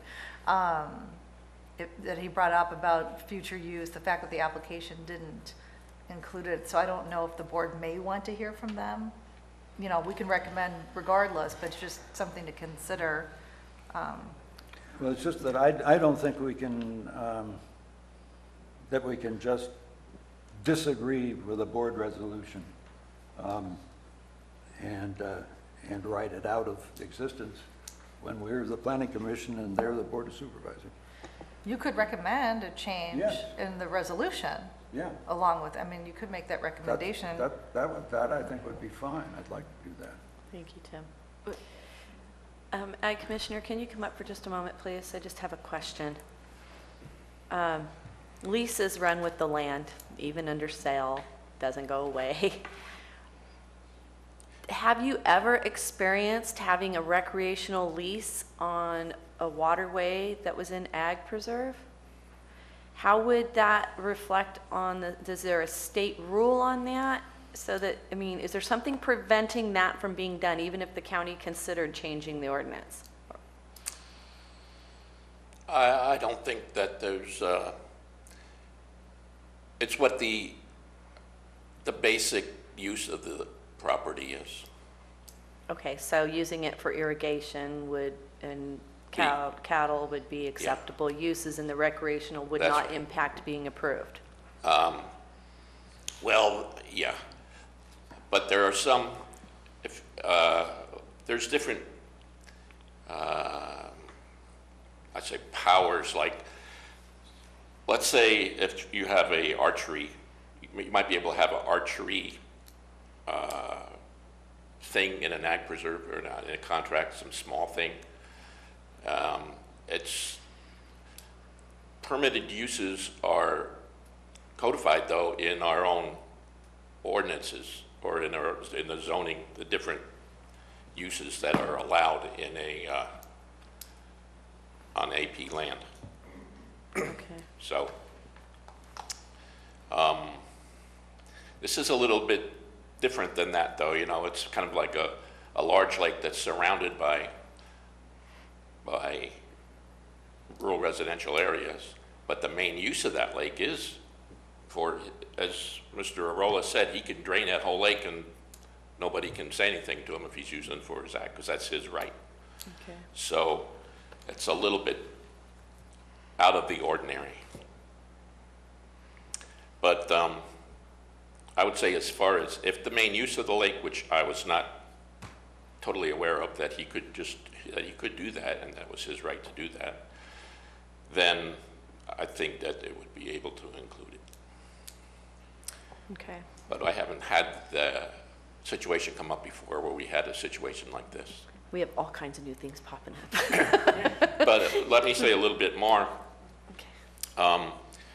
As far as the question as that our own zoning ordinance is more restrictive than the state, I think that's probably is fine.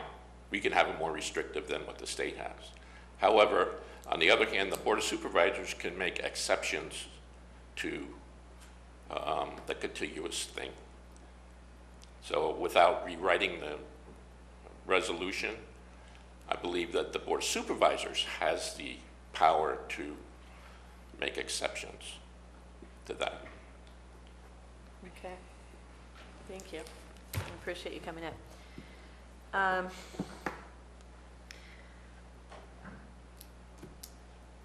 I am totally overwhelmed by those last few statements. Well, I mean, from a legal perspective, I think that there's an issue, right, that's been raised about whether or not we are preempted by state law, whether our reso is legal to the extent that it conflicts with state law. I don't know that that's a settled issue, but whether or not, how the courts would decide that is one thing, but it's possible that the Board of Supervisors, regardless, would want to change the resolution to make it consistent with state law so that that fight doesn't have to happen. I mean, I think, I don't know that the board can make, if state law preempts the reso, I don't agree that the board can make exceptions if it's preempted. So Tim's suggestion of recommending they make a resolution which will delay approvals for the Arolas. You don't want to do that. No, I don't think you want to Well, delay. in that case, since it didn't make too much difference to you whether the lake was included or not, that would be the other option, is to just not include the lake and proceed with the rest, and then we don't get to that issue. How long is it going to delay it? Well, we have to have this to the board. The next meeting we're looking at now is December 4th. And we've only got 2 board meetings after that. It has to be recorded this year. So my other thought, Kevin, maybe you can help me out with this. Is it possible to make findings of special circumstance and adopt it or establish it under its own contract? Then it's under. It's less than 100 the- acres. As separate, because it's not contiguous. I mean, if we're having issues making that finding because of the language regarding contiguous parcels, there is a reference in the resolution regarding findings of special circumstance and allowing properties to go into the Agriculture Preserve Williamson Act for less than 100 acres, but not less than perhaps 50. I mean, this might qualify for that under its own preserve. Mr. Arola, do you have a contribution? Yeah, I just want to be on the record to say that anything that would kick the can down the road into next year, I would forego the reservoir in the Williamson Act. I want this to get done this year. It's been 2 years in trying to get this established, and I just want to go ahead with that. If if there's a way to get around it, we can include the reservoir, that's fine. But if it's going to, like I say, postpone things into next year, I don't want to go down that road. Thank you. Thank you. At some time in the future, I mean, this action by the board doesn't preclude them from coming in and actually making a request to rescind and reestablish a new contract if it years down the road, maybe the county resolution is changed and updated, perhaps maybe there's a clear opportunity for them to include that with amendment to their current ag preserve. Maybe they can do that at some time in the future.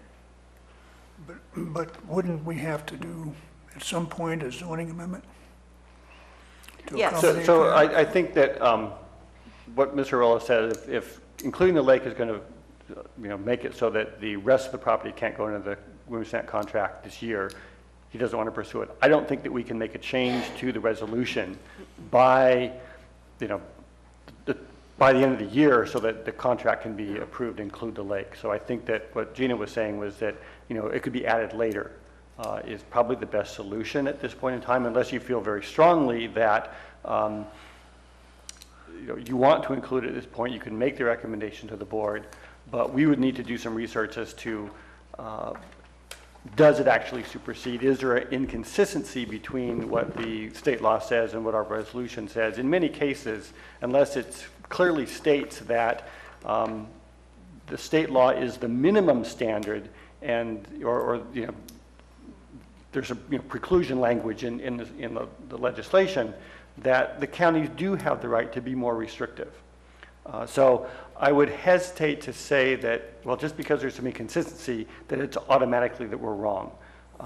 I think the better course of action at this point in time would be to take the action as we've recommended regarding excluding the lake, that we can then proceed. And if you want to include in your recommendation that we investigate and consider amending the ag preserve resolution, that's fine. And then we can proceed with that. But I think that at this point in time that it would be, because of the timing and because of the issue that the approval of the contract has to be done before the end of the year for it to affect next year's taxes, which is what the goal is for the Arollas, that it would, by delaying it, would not be appropriate at this point in time. So just throwing out, sure. Sorry, I just want to hear what he has to say real quick. Just one last comment. If it needs to be expedited, then I would agree we should go along without the lake, because the contract that we have that was submitted by the Arollas does not include the lake as it is. So this is valid. Otherwise, it's going to have to come back to the Ag Advisory Committee and have the lake issue be put on here anyway. Okay. So, and the other thing is, as far as the lake goes, in the future, we can look at that, even though it's less than 100 acres, as an open space contract or something else. Or we could have an amendment there. But it could also be, because it doesn't actually produce anything, you have to have $2,000, minimum. And the lake actually doesn't produce anything, but we could go in as a open space contract or something like that. So there's still something in the future that we could do with that. Okay, thank you. So just a quick question, because we're doing this in 3 parts. We're rescinding, we're doing a GPA amendment and a zoning amendment. Why can't we include the lake into the amendment and get it the ag preserve zoning now, so that if they want to deal with putting it into it doesn't have to be attached to the whole process, but they could still, since they've already paid their fees, they're before us and it's already been looked at, can we do the zone change? So that when they're ready to move forward, it's done. No. The way the ag preserve zone is listed, it's only applies to land that has been entered into a Williamson Act contract or is a part of an existing preserve. Right. So no, we can't. Yeah. And also, I don't like that answer. if we're not going to, if Well- it's not going to be part of the agricultural preserve right now, then you have to look to see if the CEQA requirements Right. have been satisfied. And if at some time in the future they wish to revisit that idea, they're going to have to file a new application, and that application is associated with a new fee. So it'll be paid for again, regardless of whether or not you have a zoning amendment attached to it. The fee doesn't change. So the Ag Preserve contract fee also includes the process of a zone change. So again, upon new application at some time in the future, everything will have to be paid for again anyway, so. Okay. Then I think at this point, if you guys are done with questions, I'd like to go back to the resolution, do a little bit of cleanup there of anything that you want to make changes on. Do you want to just poll us as far as the lake goes? As far as Sure. we're going to You keep want the to lake poll on the on? lake? Absolutely. Okay. Keep the lake in? I think given what Mr. Arvola has said, and what Mr. Mauer said, it's safer at this point to not include the lake. Okay. I do think somehow the board should be apprised of the inconsistency, if you will, Agreed. between its resolution and the state law, and it perhaps ought to be looked at. Agreed, we need to take the lake out I- for Wallace, Yeah. not for Way. Okay. And then, I agree with both your points. and then do you agree with adding a recommendation to them to look at the resolution being inconsistent with state? I don't know if we want to put that No. in this Yeah. Okay. I don't now think it's- or I not. don't know. Personally, I don't think it's an appropriate I- place Yeah, I for this think that would resolution. probably be a separate Okay. action. Perfect. Yeah, All I right. think so. Just addressing the And- questions. Okay. And then we have the other question, which I think is the major question, is whether you want to have the recommendation include that we recommend that the board approve the establishment of an agricultural preserve under the Williamson Act, and then an appropriate finding showing that it satisfies the requirements of the Williamson Act. I strongly recommend that for the reasons I stated before. What's your opinion on that? I think it's fine, and I think actually would be consistent with our past practice. Okay. And I you believe that Julie looked at the suggested language and has some edits. I would think so. Oh, No, I would- I was trying to quickly change under the assumption that the commission was going to add the lake parcel, so I was quickly running Oh, through yeah. and I trying tried to a change version it like that, but- so that we could not waste time, but. I think we probably would want to have in the evidence the more than 3 years fact, and also that the Ag Advisory Committee has found this to be consistent with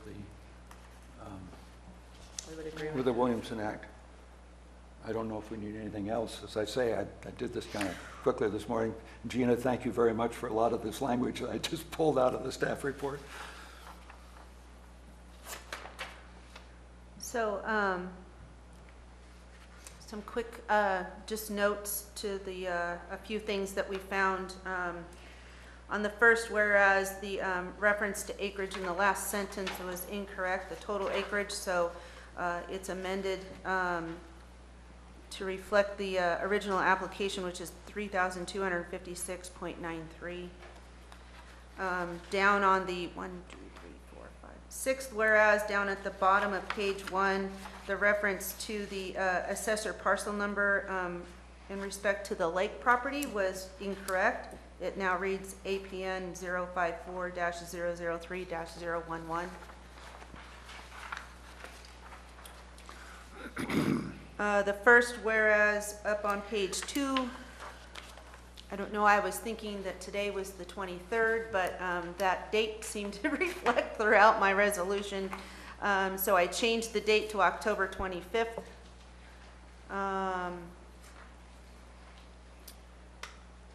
Down on the last, we added a sentence down on the first finding, evidence on the first finding on page 2.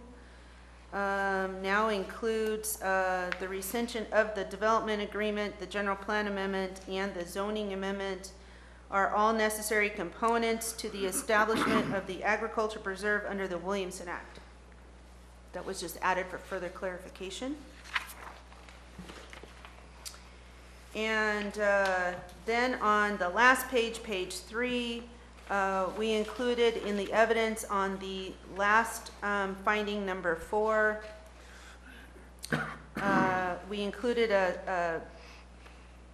just before the second sentence reads, while there are adjacent residential properties, it goes on to say, parcels in the immediate vicinity of the subject parcels are zoned RR and A1.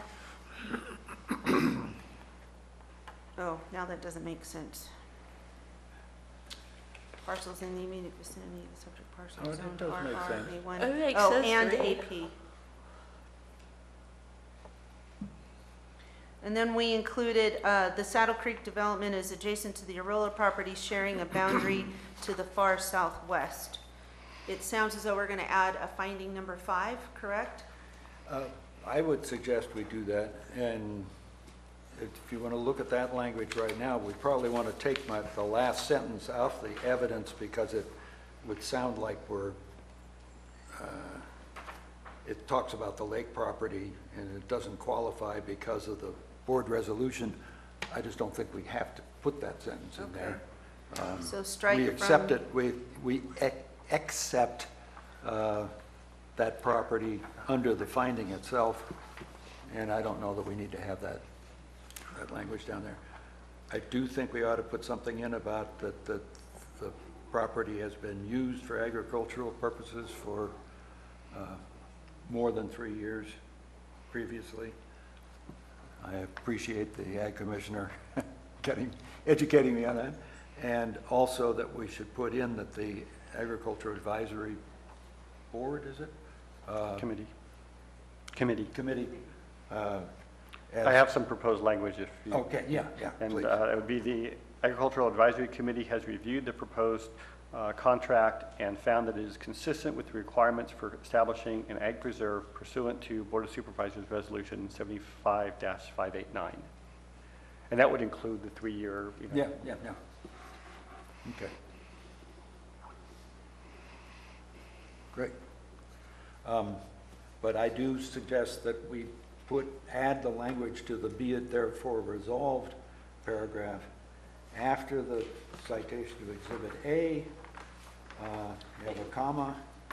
You went to page 2 of 4, I'm sorry. Yeah, You page switched 2 pages on us here. of the Let us catch up to resolution you. as amended. After the reference to Exhibit A,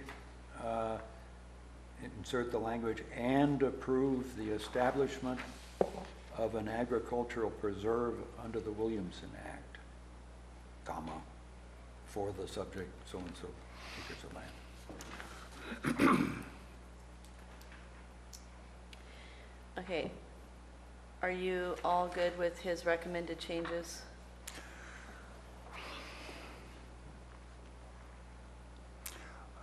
I'm just wondering whether the last sentence that Commissioner Laddish recommended be deleted from what would be paragraph 5 should remain in there with something that says, and at the end it says, unless and until the board changes that resolution to make it consistent with state law like you ought to do. It just, since this is evidence, that's editorial, I think maybe we were better just, I'm afraid if we leave the sentence in, why we might be indicating that we agree that it shouldn't qualify. And anyhow, I'm not sure that that suggestion would fit within the evidence category. So you're recommending striking the last sentence, the sense the lake property, starting there? Yes, because I make clear under the findings language that the lake property is excluded.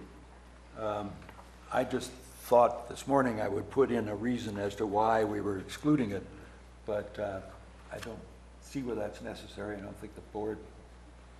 Well, I think that we've got issues with passion here, because... Well, no, I think we want to, definitely, we need to raise the issue with the board, but I don't think now is probably not the time to do it. But in the resolution, we should have evidence as to why we are excluding it. And Okay, that, well, I think, is the that's what point that he's driving at right now. That's what that sentence does. Okay, but that sentence makes it, How about we change it so it says it does not qualify, I mean, since the lake property is not contiguous with the rest of the property, does not qualify for inclusion under the current language of Board Resolution 75-589 for establishment of agriculture preserve. I don't think that's the language he's... That doesn't do it. Okay, Okay. let's hear You know, what your... I think that probably a better course of action is just after this is taken care of, give us some direction to work with the Ag Department and the Ag Advisory Committee to review the resolution and recommend to the board, you know, whatever changes you think should be appropriate. I think the reason that we want to document this into the resolution, and you both can correct me if I'm wrong, is that there's a future here for this lake property wanting to be adopted into it. And if we're referencing it in this evidence, then when he comes back 2 years from now, because it would take our county 4 years to actually get that accomplished, then he has some documentation to go with.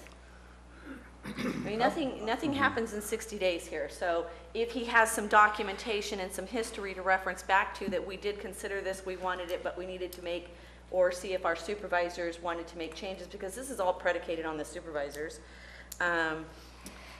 So I think what we're doing is looking for some reference for their future. Is that correct? I think that sentence should remain. Okay, as is. As it's written? As it written, I think is okay. Okay.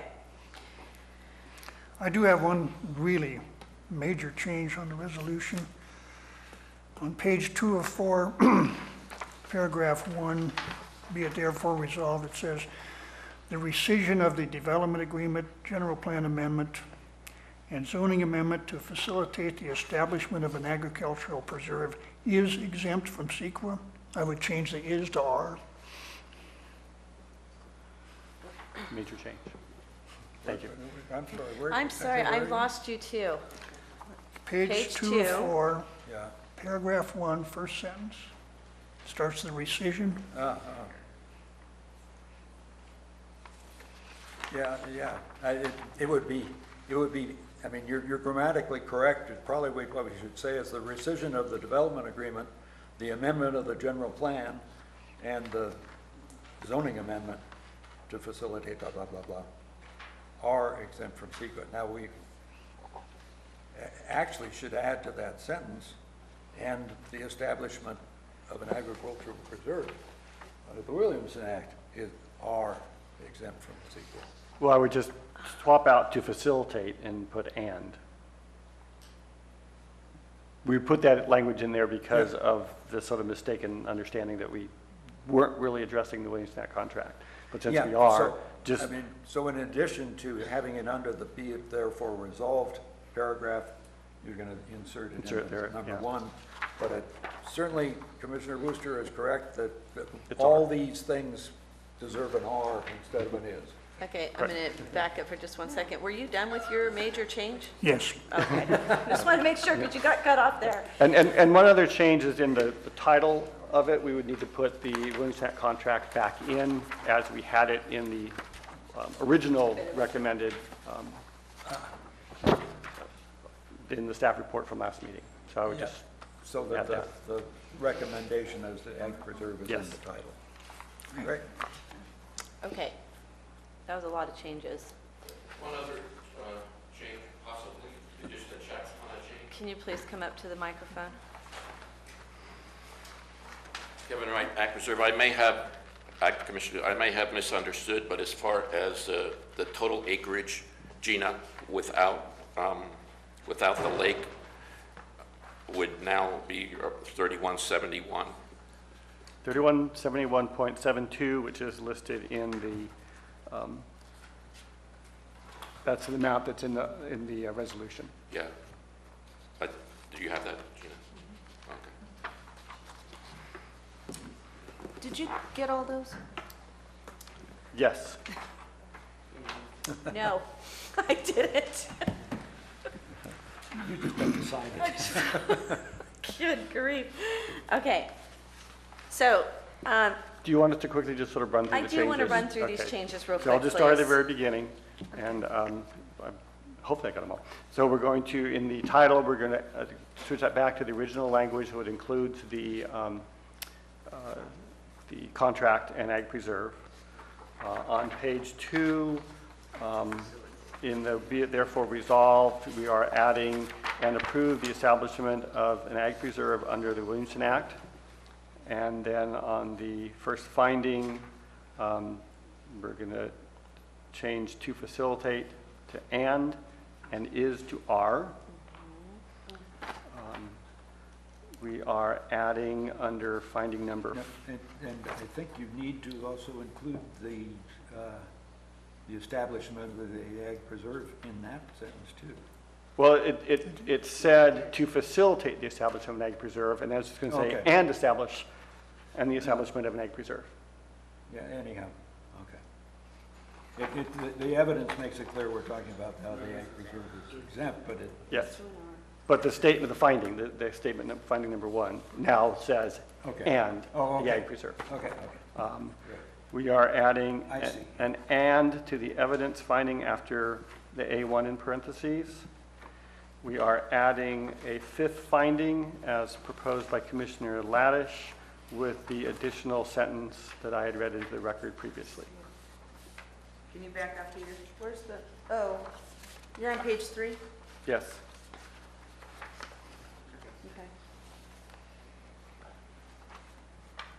Okay. One, actually, just as I'm rereading that, since we're not rezoning anything general agriculture, that should probably be struck. Yeah. And so it just would read, subject parcel zone, rural residential, and, oh, no, I'm sorry. No, it's right, Yeah, it's right. I was no. thinking that we were rezoning the property to A1, and we're not doing that because that was the lake parcel, and this was referencing the surrounding property consistency, so, never mind. Thank you. Okay. Are we ready for a motion? I'm ready for a recommendation. A recommendation, sure. Are you sure? I'm sure. We're all good now? I think we're all good. Okay. See if I can get this right. Staff recommends the Planning Commission pass a motion to adopt Resolution 2018-060, recommending the Board of Supervisors approve application 2018-032 for Agriculture Preserve number 354, remove the Oak Canyon Ranch specific plan designation by amending the land use designation to natural resource land, agriculture preserve, rescind the development agreement for Oak Canyon Ranch, and adopt an ordinance amending the zoning of the subject parcels from single-family residential, resort, commercial, open space, recreation, public service, to agriculture preserve AP as amended, or based on the findings included therein as amended. Okay, thank you. Motion? So moved. Oh, I second. Thank you. All right, we have a first and a second. Can I, all in favor, say aye? Aye. Aye. Opposed? Okay, motion passes.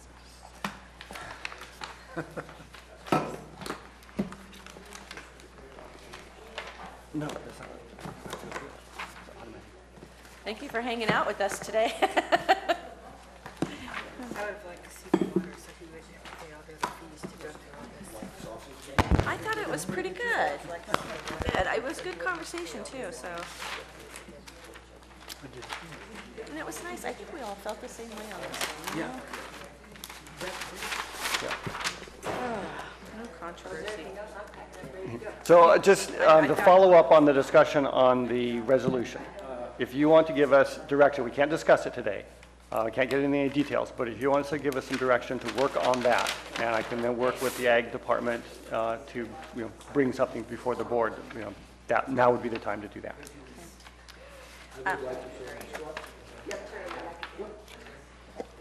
I would like to have the planning commission make that instruction. I'm not going to try and repeat it. We would like you to look at that resolution and maybe have the Board of Supervisors, or you bring it back to us in correcting county versus state law and see. But Okay. do we need to take that forward to the Board of Supervisors and get direction for them to look at it first and see if they're even interested in taking it in that direction? I think your direction here would, to enable me to do that. Okay. That's fine. Then that's what I would like. Do And I- I have a consensus? You certainly do. Yes, I think you should look at whether the resolution, even if it is legal under state law, makes sense with this county. Right. I don't think it does. Yeah. Okay, we'll do that. Now, do you really need that direction after the direction we gave you last week, saying you don't need to be directed to? Well, no, because so that's an ordinance, That's an ordinance, I understand. and we haven't changed the ordinance. That was just direction to. Oh, that's right. Okay. And we're talking about a resolution here, Yeah, so those rules don't apply to, so I didn't have to agendize it. Okay. Okay, and then there's no action items, informational items, study session. Is there any commissioner reports? No. No? Okay. Planning director reports? None. Okay, then that means we are adjourned. We didn't even take a break today. I know.